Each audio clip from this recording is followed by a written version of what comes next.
Folks in the insurance business say that every account's rated on its own merit, but a lot of times that's not true. Sometimes groups are thrown into buckets. We try not to do that. There's some external factors that industries cannot control. Jury verdicts, cost of litigation, claims costs, of course. When those things go up, rates tend to go up a little bit for the whole pot of operators.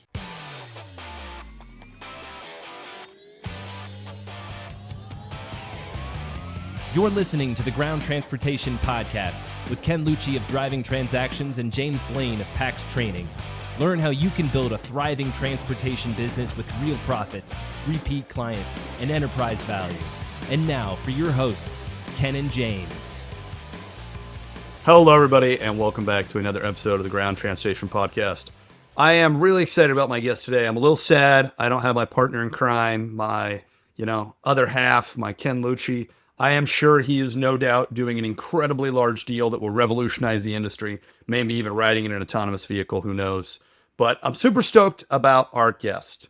So we have talked a lot about insurance this year. It's been one of the hottest topics, and it is going to be one of the big things that I think is going to continue to, year after year, be something that doesn't go away. So I'm really excited to have Michael Gaddis from the Cable Insurance Company with me. He's a VP of Operations.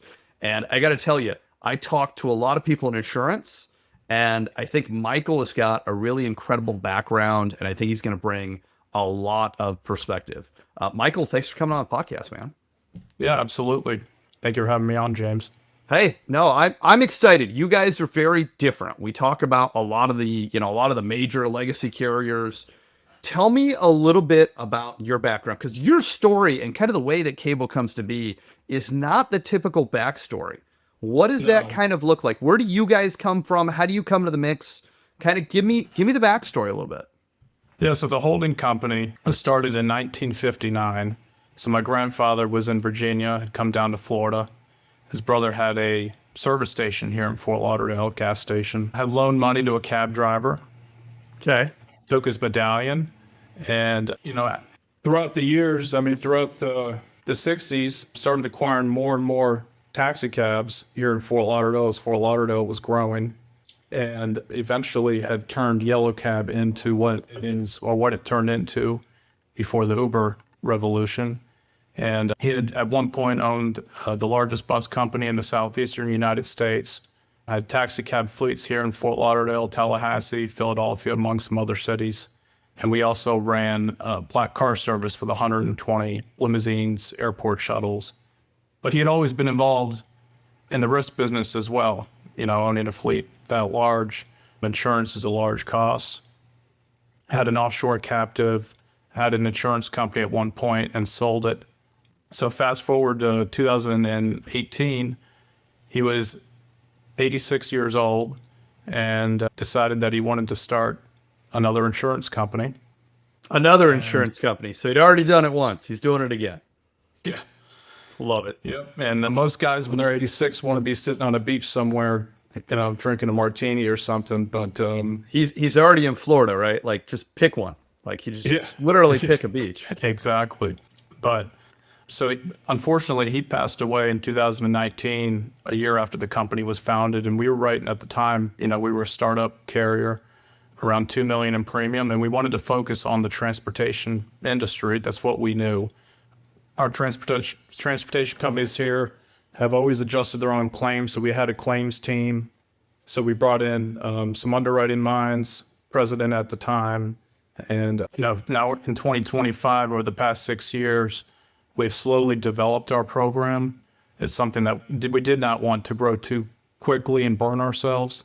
So we've been on an upward trajectory. So right now we're writing around $50 million in premium in Florida and have some expansion plans to other states in the next 5 years. Well, and tell me a little bit, I think your story also matters a lot too, right? Because, we could probably do 3 or 4 episodes on the life of your grandfather, right? Just all of that stuff. But, as interesting as it is, we're kind of an older guy type of industry, right? Our average age and this industry is higher. And so I think a lot of operators would see and say, hey, you know what? Michael's one of the young guys. He's one of the kids in the industry. I think, frankly, I mean, I'm with Ken every day. Ken reminds me that I am just a kid in his eyes. So I think we're both kind of on that spectrum. But what does that look like coming into your grandfather's legacy, knowing I mean, obviously you're serving as the VP of ops. What's kind of your path in? How do you kind of line up with that point where the insurance company gets put together? Sure. So, throughout high school and college, I spent summers with my dad on the taxi cab lot, doing every job you can think of, inspecting cars, replacing radio equipment in the vehicles. At the time, this was pre-Uber. And, career-wise, yellow cab seemed like a pretty good business to get into. When I was actually, it was beginning of my college or at the end of my college life, that's when Uber really came in and the app-based companies came and took off. And so after I had graduated college in 2018 down here at FAU and Boca Raton, it was soon thereafter that the insurance company was talked about being formed. So natural progression for me and my career path, figure if the transportation or especially the taxi industry, the future of it would be a little murky. Learning the insurance business was very exciting to me at the time. And, obviously I'm very happy I did that, but I can see where, how far we've come today. I originally we were a direct carrier to start, so we didn't work with any brokers or agents. So talk about that for a second, right? And I know the insurance world gets extremely complicated, extremely fast. Tell me a little bit, like, there's direct carrier. What does that kind of mean? What are the different types? How does all of that work? Sure. So, like when we started, we were a direct carrier, which essentially means the broker and agent function exists within our company. Okay. We did not use any independent agents to go out and sell our product. As far from the insured standpoint, you go to an agent or broker and they can quote you out with 5 different companies. If you go to a direct carrier, they're just going to give you their quote. Right. It's kind of like calling up Progressive on the regular side, right? If you call up Progressive and get a quote, they're going to write your insurance right there. Almost you like guys a personal auto Yeah, exactly. type deal. But, we had made the change in 2020, about a year or two after the company was founded, to go the independent agent route. Part of that is back office stuff in here. There's a lot of functions in here that we didn't want to be dealing with that independent agents do. Yeah. But the good professional operators, rely on good agents to go out and market themselves. So we weren't getting the opportunities of the prestigious accounts that we would have gotten if we were just direct. And one thing that we emphasize here at Cable, and I've seen it time and time again, is from an operator standpoint, it's best not to go to an agent in your hometown that sells life insurance and homeowners insurance to go try to buy specialty transportation insurance. But let me get this right. You're telling me the guy that writes my home policy knows nothing about commercial auto and shouldn't be writing my fleet?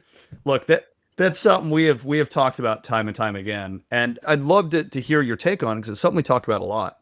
I think that one of the things there, and we see it a lot, look, even I have a specialist that I work with at PAX where I have my insurance done because we're a unique company, right? There's not anyone that does exactly what I do. And when you start getting into those little areas, you've got to have someone that knows your business, that understands your business, that understands the background, that understands what you do. I wouldn't work with an agent that wasn't familiar with my industry, right? Absolutely. If they don't know the transportation industry, if they don't know my customers, if they don't know what I do, they're not going to be a good fit. How big a difference do you think that really makes? Because we hear it all the time, go with a specialist. But if you had to measure that, how big a difference are you going to feel going to someone like that? Well, I can tell you just from our standpoint here at Cable, we have a limited distribution structure. Okay. We don't appoint, and we have independent agents that come to us every day looking for appointments. We have less than 20 agencies appointed in Florida. I mean, there's thousands and thousands of agencies here. But when you're working with a specialist, they'll tell the story to us, to the underwriter. They know that we trust that agent. We get Joe Schmo agent coming in, sending us a submission. Do we trust that? Does the underwriter trust that? It may be a great account, maybe a great operator, but there's no relationship there. from a ground transportation operator, you want to go to agents that have those relationships with carriers, that know the underwriters, that can tell your story in a trustworthy manner where the underwriter, not necessarily that they're going to give you a cheaper price, but if they're kind of tiptoeing the line, they may lean your way. Right? Well, and look, I've seen that happen. I remember, and you see it in financials, you see it in insurance, you see it all the time. I remember I was making a purchase, I was buying a vehicle. And, it was a time when it was really hard to get financing. And I had a good friend that worked at the dealership. And he got back that it was kind of a maybe. And he picks up the phone and he calls the guy and he says, "Hey, I send you business every day. And when I know it's iffy, I'll tell you it's iffy. When I know they're good, it's good. This is someone that I know personally. This is someone that I've worked with. I understand all their financials, all their everything. If you're on the line, you work with me enough, I can tell you that you're good to go and you tell me what else you need." And the whole conversation at that point changed because they had that rapport. They understood the backstory. And so I can completely see where if you've got someone where you've got that trusted broker that you guys work with, you can kind of have that moment of them with like, "Hey, let's get real. Are they really doing what they need to be doing? Are they really a risk?" I can totally see that influencing. Now, that brings up another really good question that I hear all the time. And that's how much of underwriting is just, I'm looking at a piece of paper. I'm going to look at two things. I'm going to pick a number. I'm going to look at your address and pick a number. How much of it gets influenced by things like safety programs, by things like how your fleet's set up, by, the reputation? How much of that kind of comes into play when you guys are doing underwriting? It'd be hard for me to put a percentage on it, but I will tell you it does matter. We look at loss runs all the time. Just because a guy had a policy limits claim, does that make him a bad operator? We don't really think so. We, with our larger accounts, we do try to have relationships with them other than just the broker and the insured having the relationship. That does matter to us. We have a risk control manager here that runs out to most, if not all, of our large accounts. And if someone has a bad claim, what do? Do they fire the driver? Sometimes that's not always the best thing either. What are they doing to enhance their safety? What are they doing with telematics? All these things, when you throw them all into the pot, it kind of boils into the price. Yeah. So, that's kind of a long-winded of saying that everything matters a little bit. Spoken like a true insurance guy. I love it. No, I think you bring up a good point. And I think I got to tell you, I don't envy what you and your team do, because every day you guys have got to try and predict the future. And so I also have a lot of respect in that even though you guys are operating only in Florida right now, you guys have been very involved with the Florida Limousine Association. Yes. You guys have been very involved locally. You guys are doing a lot of work in terms of outreach, in terms of safety. I know that you and I have sat on the safety committee in Florida working on things together. So I think there's a lot to be said there about what you guys are doing. And I also think that there's going to be a lot of really excited people as soon as you guys start to expand outside of the state of Florida. So kind of in that general vein and kind of along those lines, what does it look like in terms of, and we've heard a lot of talk about this, what does it look like in terms of who you're insuring? What are kind of the industries that you guys insure? And then most importantly, because I've heard this talked about a lot, how does, if you're working in one segment of passenger transportation and you see a lot of claims go up there, is that going to impact another segment? How does that kind of work? I mean, potentially, you'll hear some folks in the insurance business say that every account's rated on its own merit, but a lot of times that's not true. Sometimes groups are thrown into buckets, right? We try not to do that. There's some external factors that industries cannot control, jury verdicts, cost of litigation, claims costs, of course. When those things go up, rates tend to go up a little bit for the pot of operators. The characteristics of each account that determines, even if there's rate increases across the board on, XYZ carrier or cable or whatever, we may raise some, X amount, some Y amount, depending on, the characteristics of the insured. Well, and I think there's something to be said there as well about just kind of what we've seen in terms of costs in general. We are seeing across the board that vehicle costs, repair costs, all of those things are kind of going up. And so I think it's one of those things where the hard part is you've got to kind of adjust and go to that. And look, I'll tell you right now, I mean, I hear it from, my wife. I see it when I go to the grocery store with her, right? Costs are still slowly creeping up. Shrinkflation is probably my favorite family joke, right? We go to the store and something is more expensive, and then you look at the bottom of it and they've like put a big bump in the bottom and you're getting less and paying more. Right. So I think we're seeing it across everywhere, but I do think that there is, I don't want to call it kind of a perspective, but I feel like there's a thought that there's a lot of operators out there that feel like they've been doing things right and they're still seeing costs go up. And I'll share with you, one of the nice things that I've heard about cable is that you guys have pretty competitive rates. You guys are able to be competitive. Now, I know that anybody listening to this outside of the state of Florida is super excited to hear what that'll look like when they get to them.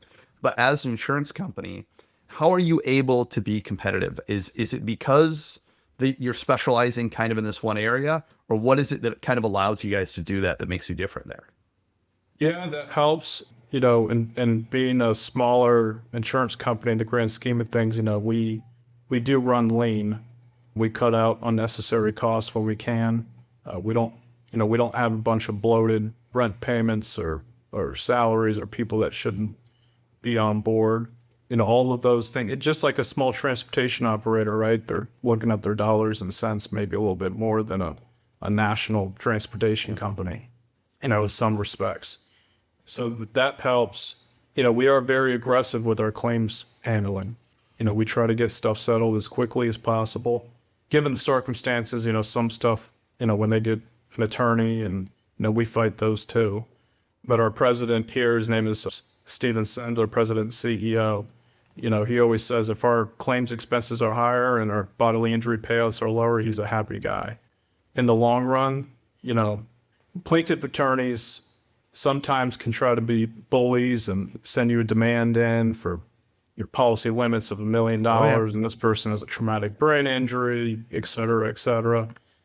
Those are the claims that, on the expense side, that it's not that expenses don't matter, but we will spend to fight those claims, fight frivolous and fraudulent litigation.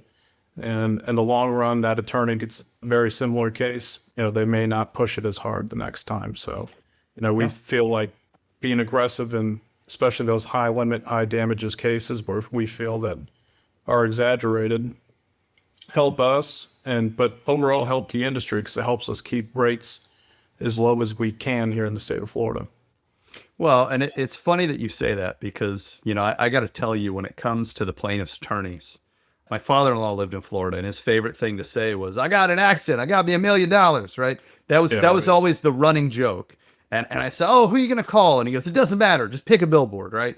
And literally he would tell stories about driving down 95. He was out in Boca and he'd say, hey, driving 95 in Miami, it was just like plaintiff's attorney, right? Injury attorney, injury attorney, injury attorney. They're everywhere. And I think to a certain extent, they've kind of figured out that they can push that as hard as they want. It's a bit funny, and I'll try to keep this PG. But, I heard about an accident where it was an 80-year-old man who got in the accident, and they were like, oh, he's lost this, he's lost that. He's lost the ability to lay with his wife, and they can't be intimate with his wife. And I'm like, man, two things. One, when I'm 80, I want to be that guy. Hey, rooting for you. That's the point of your lawsuit, right? I've lost the intimacy with my wife because I had the accident. But two, I think we've almost hit the point of the ridiculous, right? It's anything, they're kind of throwing that pasta at the wall, and anything that sticks, they'll go with. Now, that said, I know that there's been some tort reform in the state of Florida. Can you tell us a little bit about the tort reform and how that's impacted the insurance business and the operators out there? Tort reform has been a hot topic of discussion in the insurance circles, of course, for many years. Florida was come out with a judicial hellhole list every year. I am very familiar. And that's actually called the judicial hellhole list. So real quick, explain that for a second, and maybe I should have done a better job. Kind of lead us in. What's the judicial hellhole list, and then more importantly, what's tort reform? So there's various bar associations and defense bar associations, and they come out with lists on counties or states or cities that jury verdicts are in excess of, what they should be. And Florida was one of them for a long time for various reasons. But I'll get into the tort reform that passed in 23. And what that did is before there'd be a car accident, limo guy hits somebody, $1 million policy limit. That's like the golden ticket for a plaintiff's attorney. Client comes in, they're used to seeing $10,000 limit cases, or the person has no insurance, or whatever the case is. What, people in Florida with no insurance? No way. What, the third of our drivers down Yeah, here? let's not talk about bald tires in the rain either. But, on a $10,000 policy limit case, that lawyer's getting 33, 40%. So, what, he's making $3-4 grand revenue on that case? He gets $1 million policy limit.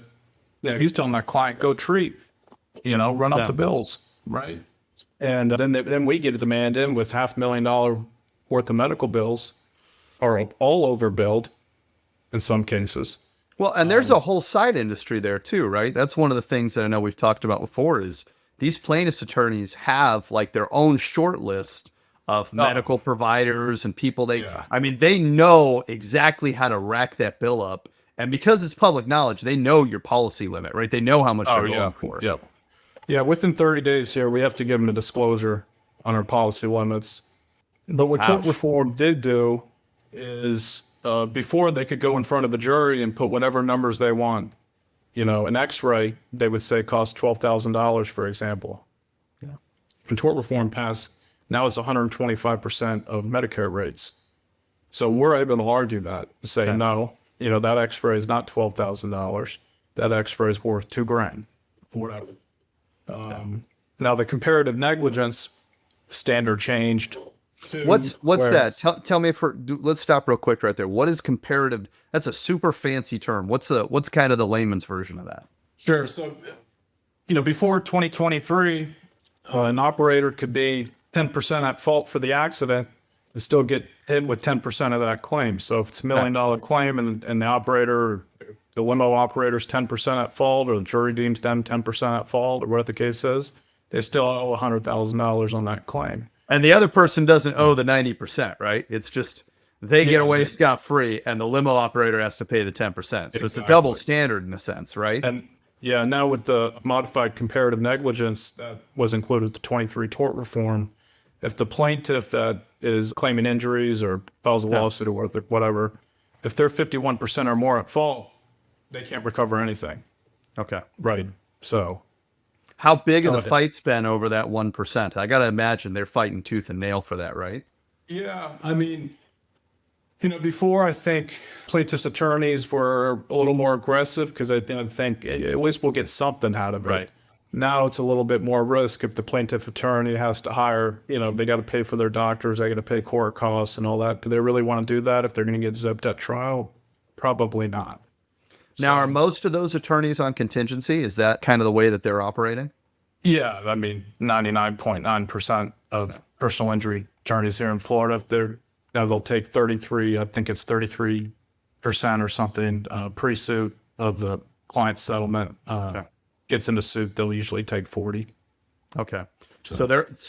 And I'd love to hear how it actually panned out, because I feel like, if you run a contingency business, actually at one point I was a business owner of a contingency business, when you only get paid if you are successful and your chances of being successful go down, it's going to really make you think twice. Did you guys see a reduction in the number of lawsuits? And then most importantly, did you guys see that payout come down? Is this something where you guys got the desired outcome? Funny enough, there was a spike in 2023, of course, really? Right before the tort reform. Oh, they're trying to get it all in.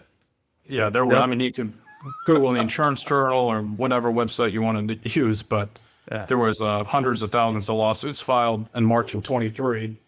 Jeez. And so when we talk about claims costs, 23, you'll see a lot of claims costs with us and with most carriers. But, after that had settled down, we are hoping and we think are starting to see severity decrease or stay flat, at least for now. So when I talk severity, I'm talking the average cost of the injury claim. But, it's still a little early to say, non-economic damages is a hot topic as well here in Florida because those were not capped. What are non-economic damages? That's another they're interesting Pain and legally suffering. term. Okay. So Yeah, Yeah. I immediately think of that 80-year-old, right? That's all I can't Right. be intimate with my wife type stuff. yeah, no. So I'm sure there's more to it than that, but that's going to be the go-to for me. before, when they were allowed to board, hundreds of thousands of dollars worth of medical bills and say this is what it costs, they didn't need to argue pain. I mean, they did argue pain and suffering, but But only to get it up to the policy limit, right? exactly, or exceed it. Yeah. Or exceed it. And I think every trial we've taken, or every case we've taken to trial this year, they've asked for over $2 million. I don't think we've had a trial where they've asked for Wow. under $2 million to the jury. Now I'm going to ask you a hard question, and that's how successful did they ever pull it off? Is my bigger question. Hopefully the answer is no. I don't want to say we've been lucky because we think we're pretty good at what we do, but part skill, part luck. no, we're not perfect. Not every trial goes the way that we would like, but Right. We're winning in around 70% of our cases that we take to trial. How many of those would you say are frivolous, right? I mean, obviously, we're in an industry where, you're going to have accidents. Things are going to happen. Yeah. Right. Unfortunately, that's kind of the nature of the industry you're in. My whole life, my whole existence as a trainer is to try and get that to zero. But we Right. know that accidents happen on the road. How many of those, because, we had an episode where we filmed in the past where we were looking at, fraudulent ones, guys cutting in front of buses, slamming on brakes, people running in the back of limos and saying that, the person stopped short. Yeah. How many of those do you think were frivolous or scam or just shouldn't have even gotten that far? We like to say that in 70-80% of claims, there's at least some element of dishonesty or fraud. Right. Is it true? I don't know. But, we don't see too many of those where they'll go and stop in front on purpose and get hit. Like we see them here and there. It's really the inflation of the bills and the exaggeration of the injuries. That's where people really get hit. Okay. And it's difficult sometimes. We'll have accidents where, the plaintiff or, whoever the operator has will be somebody in their 20s or 30s without really any medical history. Now they're claiming herniated discs, et cetera. Yep. And if we don't have a doctor to be able to point to something going back that it came from, we're stuck between a rock and a hard place sometimes. Well, Right.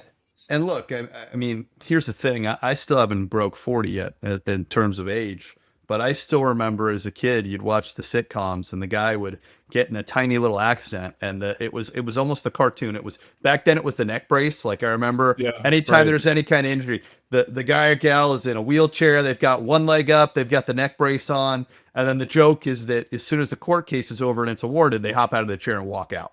And I will share, a friend of mine, Dan Reed, who's on the NEMT side. He's the president over at TTA in 2025. Look, Dan shares a story all the time where they had a small fender bender accident. We're talking like no big deal. And they actually had on camera the guy in the back of the vehicle. They had one passenger on board, if I remember correctly. And the guy picks up the phone and calls somebody and goes, "Oh man, I just hit the jackpot. Man, this guy got in this little tiny injury. I'm getting paid. It's going to be huge." Right. And I've talked about this before. We have this lottery ticket mentality that if I'm in some kind of injury case, and I genuinely believe that a lot of this comes from the fact that a lot of these people, they're not business owners. They don't know business owners. They don't think like that, but they just assume that because, they're a big, huge insurance company. Oh, this Right. big, large company is just going to write me a check and go away, and I'm going to be rich. And I think there's a genuine problem. Have you seen that change at all with tort reform, or is it more of just reining in the actual costs they're allowed to claim? Because it doesn't sound like, if I'm understanding right, it doesn't sound like it's capped it, right? They can still go for above policy limits, right? That's correct. Yeah. It's just harder to get there. Yeah, right. So before with the inflated bills and so forth, that's what they would use. But now, pain and suffering is uncapped, right? So Okay. we get So that's where they're demands now. on, their backs hurt, their necks hurt every single day for the rest of their life is worth, $30 worth of pain. And you add all that up and boom, you get to $2-3 million. So, Right. some states have capped the non-economic damages, the pain and suffering. And sometimes that can be a crapshoot. What's a jury going to do? Nobody really knows, you know. Right. So, you know, if the plaintiff attorney can get up there and tell a good story, you know, sometimes it happens. Look, yeah, exactly. I mean, we could do a whole episode on reptile theory, which is one of my absolute. We'll have to do an episode with that with our attorney at some point, right? You've got reptile theory and all these other strategies, and I genuinely believe that a lot of this is kind of that ambulance chaser that we thought of. Yeah. Kind of started to figure out that we could be a target, and so we kind of saw that come over to our side. But to answer your question, we haven't seen necessarily a downtick in people, you know, calling 1-800-PAIN or whatever the referral services are to get an attorney. So the claims are still there. It's just more reined in on what they can claim. yeah, it is. No pun intended. And, it is, but we'll see it. You know, the plaintiff's bar is one of the largest financiers of politicians here in the state of Florida too. So That's convenient. every year they've been trying to roll back parts of it, and I'm sure at some point they'll get some of it rolled back. But What year was that put in place? March of 23, DeSantis had signed it into law. Okay. I mean, look, I got to tell you, I think one of the things, and I've seen it in my professional career, you see it in everyday life, a lot of times it comes down to just a first step being taken, right? And so I think, at least in my mind, that's a huge win. To know that there's a problem, to get some kind of step taken in the state, I think is huge. Yeah. Yes. So we'll talk about the tort tax, and you know, anybody. What is the tort tax? So, you know, it's kind of a term that's thrown around, but you know, when people go out and, as you say, the ambulance chasers or whatever, get an attorney, and you know, even if it's a frivolous or fraudulent claim, and you know, we fight it and we may win, we still have lots of costs associated with that on the expense side. You know, and all that adds up to, unfortunately, for us to stay here and be in business, you know, rates need to go up. So Now, let me ask you then, with that, now that we've brought up rates going up, the numbers that I've heard have kind of fluctuated. I think a year-over-year rise in 5 to 15%, you know, is kind of what I've seen. Do you see us going into a period where, you know, obviously 26 is here, but, you know, do you see 27, 28, 29, 30 being better? Do you see us kind of an upward trend? Is there anything that you guys are specifically watching or that it's tied to? I'll give you a great example. When I was, my father-in-law, who, by the way, is a small business owner. Everybody on the podcast probably hears me talk about him all the time. We'll have to have Ralph on sometime. But my father-in-law is in the ag business, and he's had a small business most of his life. And in their world, one of the things that they trend and chart is the price of corn. The price of corn controls a lot of what happens there.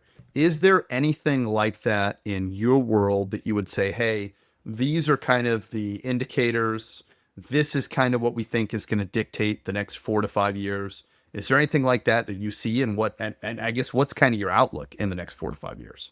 well, you know, of course, we keep track of a lot of things, and the economy affects us just like anyone else. I mean, people maybe don't think it does because people still need to buy insurance, but you know, a lot of our business model, like every other insurance company, is on our investments, right? And if you look at combined ratios from the commercial auto carriers, they're, I mean, what, 70, 80% of them are over 100% combined ratio, which means there's the amount of money they're taking in, they're paying out just as much, if not more, in claims. And they're making money off the float of that money, maybe a little bit of interest, but if even that. Yeah. So, you know, we call it a hard market where rates continue to go up, and commercial auto has been a hard market where rates have continued to go up for the last, 10 to 15 years. Not just from our view here at Cable, but going to industry events and conferences and talking to other folks around the country. I haven't spoken to anyone, unfortunately, where they think the end is in sight, where rates are going to go down. Yeah. Or even, you know, in some cases they may flatten out a little bit. But as far as rates, what they were 5 years ago, you know, I'm not so sure in the next 5 years we'll ever get down to those levels. Well, and I think one of the things you've brought up is the economy, and I think one of the things that's really important to note, and we see it even in fast food, right? I grew up in the era of I remember going to Taco Bell with my dad and getting the 49-cent tacos, right? Right. And I remember the dollar menu, everything the dollar menu. Like if you have kids, you know this, right? Anybody that has kids is going to immediately be like, yeah, you're telling me. Or even if you've gone to fast food, right? The dollar menu is dead, right? The prices have gone up dramatically, and Yeah. I don't see them kind of coming back down. And I think one of the things that we've seen is a lot of times when these prices go up, a lot of times they tend to go up and stay up. And even if they come back down, it's not as common for them to come down to those original levels. I don't expect in the next 4 to 5 years to see the return of the dollar menu anywhere. I don't expect, in any kind of insurance market that we're going to get to, pre-COVID levels. But I do think we are at a point where we do really need some kind of way to get ahead of that. Now, let me ask you, as someone that, you've grown up around the transportation business, it's in your blood, right? Your grandfather was doing it. What, in your opinion, is going to be able to drive bringing that down? What, in your opinion, obviously it sounds like tort reform's been successful. What does that look like? I know at one point when we were doing Day on the Hill for the NLA, they were asking for a national task force. As someone who's in the industry, what do you think is going to move the needle ultimately? Yes, there's a lot, but if I'm an operator, in these associations, Florida Limousine Association, the NLA, NEMTAC, which is the Non-Emergency Medical Association, Transportation Alliance, I think they're doing as good of a job as they can, getting the industry together and educating them how serious they should get about safety as a whole. And I think a lot of operators have really done a fantastic job, and we have some insureds that we go to, and the gold standard of how to operate business. And I think just continuing and getting maybe some of the smaller operators too on board, and and really improving the way that they train their drivers. PACS training, a resource, right? But been saying it for yeah. 10 years. We'll say it for another 10, man. I know everyone's probably tired of insurance guys and safety guys talking about cameras, but I can't stress the importance of cameras. If we got the industry to do all these things, even with the billboard lawyers and whatever, it provides us more resources to fight back. And, it's difficult when it's a very fragmented industry. We understand that, and getting all these guys together to go after one cause and one goal. But I think just continuing to stress the importance of safety and cameras and telematics, and having operators, implement that, I think that in the long run could really help. And at least if not lower rates, flatten them out where the rate increases. And in some of the larger accounts, the experience, you can show insurance companies, hey, look, over this last 5-year period, because insurance companies are always looking backwards. Oh, yeah. Right? They're not looking forwards. Just because you're doing something great today, if they look back and you have 5 years of horrible losses, and it's going to be a tough sell. So, and I think insurers need to have, or I hope that they have, a little patience with us in the insurance industry to help them, and and make rates in a way and where we can stay in business as well. Well, and I think you've hit upon several really important things, and it sounds like, you kind of are in a similar place to a conclusion I came to. One of my biggest aha moments of 2025 was kind of what you were saying about a fragmented industry. When I think about the ground transportation industry, the passenger ground transportation industry, I kind of think of it as a huge highway, right? Like, think of one of those massive highways out in New Jersey, one of those massive highways out in California, and you've got all these different lanes. You've got the bus guys in one lane. You've got your limo guys in one lane. You've got NEMT in one lane. You've got taxi in another lane. You've got kind of all these lanes. And what I find is we're all kind of on this big highway together, and we deal with a lot of the same problems, a lot of the same issues: insurance, drivers, training. All of these pieces are all the same. But what I find, and I saw this year when I went to DC with the NLA and with the TTA, a lot of times when they're going to ask, they're coming from their lane and they're asking from the view of their lane. And I think that one of the biggest things that will revolutionize being able to get things done is if we were able to say, hey, we're going to get everybody's piece across the lane, figure out what we all agree is the problem, all go ask for it together, right? I think of, within a month, you had the motorcoach guys, you had the limo guys, you had the NEMT and the taxi guys, right? So you had UMA, NLA, and TTA all in Washington within a month of each other. Yep. But they all asked for insurance, but they all had a different plan for it, right? I think if they would have been able to say, here's a plan, and have that message heard over and over, that would have been huge. But I also think you've hit on something equally important, right? You've got to think 10,000 foot, and then you got to think down on the ground. You, as an individual operator, have to have your own house in order. And you mentioned cameras. So I know, from what I understand, you guys have pretty early adoption on cameras. Yes. Can you tell me a bit about what you guys did with that and how that kind of worked? Yeah, so we do require cameras in all the vehicles we write. So require, right? Not recommend. Correct. You guys require it. Absolutely. That's great. And we keep track of that through risk control, some other things. But, just throwing a camera in the car, showing us what happened after the accident, it helps. We can get on a claim quickly or whatever the case is. If we know we're at fault, or if we know we're not at fault, we can adjust accordingly. But the real reason we want the cameras in there is improving driver behavior. And that's why we really encourage insurers to get systems like Samsara or Linux or Raven, just to name a few as an example, to really have a culture of safety, right? Train your drivers. Just don't, if they throw the camera in the car, sometimes that camera may show stuff you don't really want on camera. So all the time. It's more the practice of having cameras and the culture and the training used with the cameras, not so much just having the camera in the car. Well, and one of the things, and I've talked about this, I've done webinars, I've done live sessions, I've done trainings in person.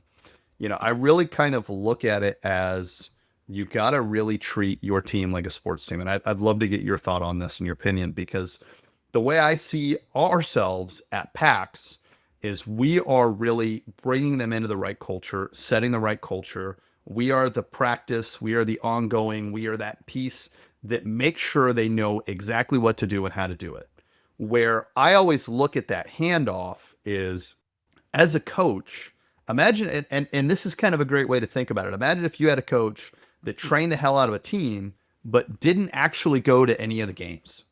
Yeah. And so they're like, no, I'm not going to go to the games. I'm not going to watch any of the games. Well, what's going to happen? That coach is never going to be able to adapt the practice. That coach is never going to know what they actually did. He's not going to know what's working, what isn't working. But you also have, the opposite side of that. Imagine if you had a coach that was like, all right, you guys have won before. You clearly know what you're doing. We're never going to practice ever again. And we're only going to do games. And I'm just going to coach you at the game and call it good.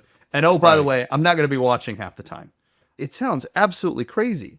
But what I found, and I'd love to get your opinion on this, because I'm sure what you're going to say will probably echo this. Most of the time, I find that the biggest failures in our industry are never complex, like advanced. It's always fundamental failures. And as a sports guy, right, as a hockey guy, as a coach, right, having a son that plays, helping coach his team, it's so funny because I see it in the kids, right? It's never the super advanced thing. It's always the fundamentals that you really have to want to drive in. Do you guys see that? I mean, is this kind of all line up with what you're seeing, or do you guys see it a little differently? No, no, absolutely. We talked a little bit about cameras and PAX train. It's all these little things that add up. Like I said earlier, in the underwriting side, these are all just little things that all added together will help you reduce, if you're an operator, your costs in the long run. We insure a lot of medical transportation companies, NEMT and adult daycare stuff. And, we've had a small number of accounts over the past 5 years. They don't do barely any training. Now their drivers aren't strapping people in properly. They're flipping in wheelchairs or whatever. Jeez. Well, guess what? At the end of the day, accounts like that, we may non-renew or raise their rate to a level where they can't afford it. And these guys end up going out of business. So really, it's more of a survival thing. And I think there's a notion that the insurance companies are taking everybody's money and, sitting back and not doing anything on the operator level. But, our goal is to reduce rates or get them at least flat for people. We want people to stay in business. Those are our customers. We still have our transportation companies here in Fort Lauderdale that we insure through cable. And we try to do all the best practices. And, I get it, though. It's very difficult. It's very difficult. Oh, absolutely. And look, I mean, I've made it a point at PAX to really work to partner with insurance companies because at the end of the day, for me, I think there's a couple things. And Ken has got this incredible quote that the companies that invest in safety and training and that are actually putting the money in are the most profitable ones, right? Absolutely. And it's one of those things for me where I think, there's always going to be cost in your business. It doesn't matter what you do. It doesn't matter how you operate. But I think there's this cycle that I've seen over and over and over. And I'm gonna keep talking about this cycle till we can talk about it getting broken. But, we almost have what I call the New Year's resolution cycle. Something goes wrong. Oh, we got to fix our training program. Oh, we got to do this. Oh, we got to do that. And then they fix it. And then someone comes in 6 months later and goes, well, we haven't had an issue in like 6 months, or we haven't had an issue in a year or a couple of years. Why are we spending money on that? And what do? They take the money out of there. It's the exact same as if you said, hey, I'm going to start going to the gym as my New Year's resolution. You get 9 months in, you're jacked, right? You got the six pack, you got the arms. You're like, yeah, now that I'm jacked, I don't have to go to the gym anymore. It's not going to be overnight. It's not going to be a month later.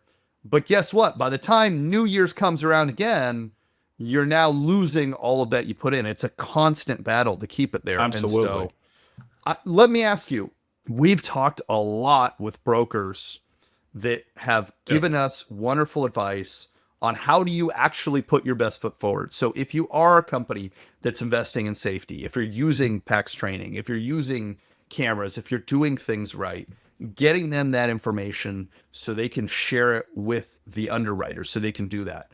What advice would you have for someone that is getting ready to, or that is, at a point where they are thinking about the next time that my insurance renewal comes around, I want to be armed to the teeth, right? I want to have everything ready. I want to be able to give it to them. Yep. What advice do you have? And then kind of as a side question here, I've heard all kinds of arguments between, should you try to go to multiple brokers?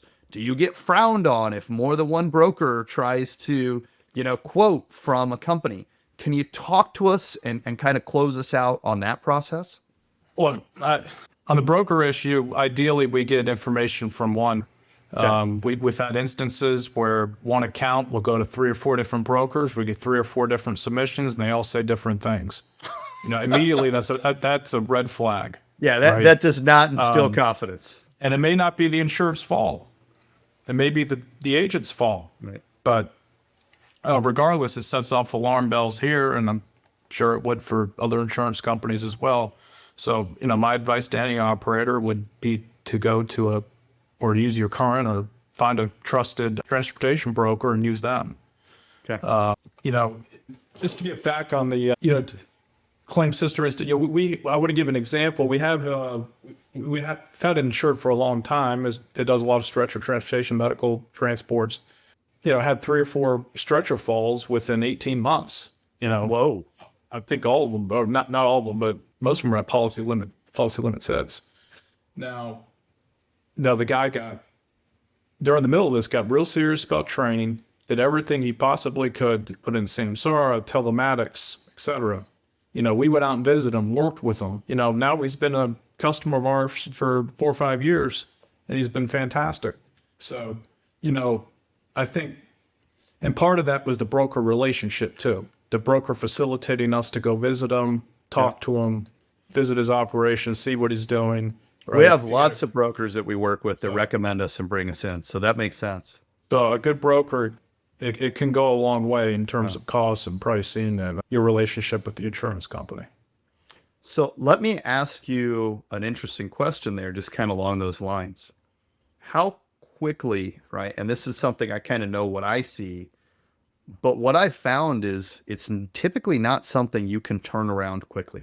It takes time, it takes effort. You've got to change the culture, you've got to change the mindset. And a lot of times it means letting people go. And that's really tough for operators, Right. especially when they're short staffed, getting people in the bandwagon. What would you say, like if someone's turning a company around, how long do you typically think it would take to get that turned around in terms of running that as a safe, effective company again? I could tell you from experience here at Yellow Cab, with many years we went without cameras, didn't think they worked. Well, we had put them in at one point, but they didn't have any driver modification type technology in the vehicles. So we got rid of the cameras. We got real serious about it, just before Uber, as Uber was entering, costs were being cut, and we wanted insurance was a large cost. But that culture of safety, we had a full-time guy on staff monitoring the lytics system, calling up our drivers when they would be speeding or on the telephone or whatever. And you have signs everywhere in the office about safety. It's just it's not one thing, it's the whole culture of safety that really helped. And, we got real serious about training. I had a 2-day training program, full 2-day training program before these guys even got out the road, and they have to go out the road with a current driver. So how long? It's tough to say exactly how long, but I think creating that culture and just, putting it in front of their face all the time, and, eventually it adds up, and it creates what we want and what the operators want, 100%. And I always go back to that gym, right? That I think it's one of the best analogies because, you see the people every year, they're like, oh, it's January, I'm going to get a gym membership. Like, oh, 2 months, I'm not jacked. Like Right. I see the same thing happen in our industry all the time is, oh, I'm going to try something. Oh, well, I put it in for a month and it didn't work. Like, I think one of the big things here is you've got to commit to it. You've got to make it part of your core. You got to make it part of what you're doing and get it there. So I think that's huge. Well, so I got to tell you, this for me has been great. I've really enjoyed this.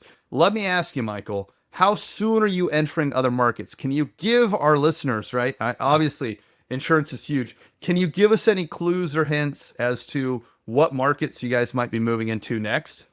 Sure. So, we are licensed and approved to write in Texas, Alabama, and a few others, but those are the two that we're going to focus on as we get ready for expansion. We're definitely in 2026. We're guessing towards the later part of the year. So, of course things change, but that's our plan for now. We want to be slow and deliberate. We've seen the history of sometimes carriers may go out and write a lot of premium because it looks sexy, and then they end up burning themselves. So we don't want to get into a situation like that. We want to be methodical within our approach. No, absolutely. Look, I can't thank you enough for coming on the podcast. I got to tell you, this has been really enlightening for me. I'm super excited to hear that you guys are looking at other markets. I think one of the biggest things I hear is there's a very limited pool of options. And I think to hear that we've got an insurance company that was born out of our industry that is growing within the industry is really great news. And I'm excited to see what you guys do.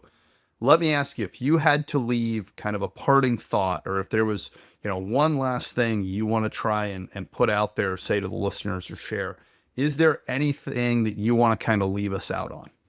Seen from the operator standpoint, when we had, different programs, different insurance companies, and we, now that I've seen it from both sides, the partnership and the relationship between the insured and their insurance company, us and our insureds, even if they're with, other insurance companies too, is to look at us like your partner, like your friend, business partner.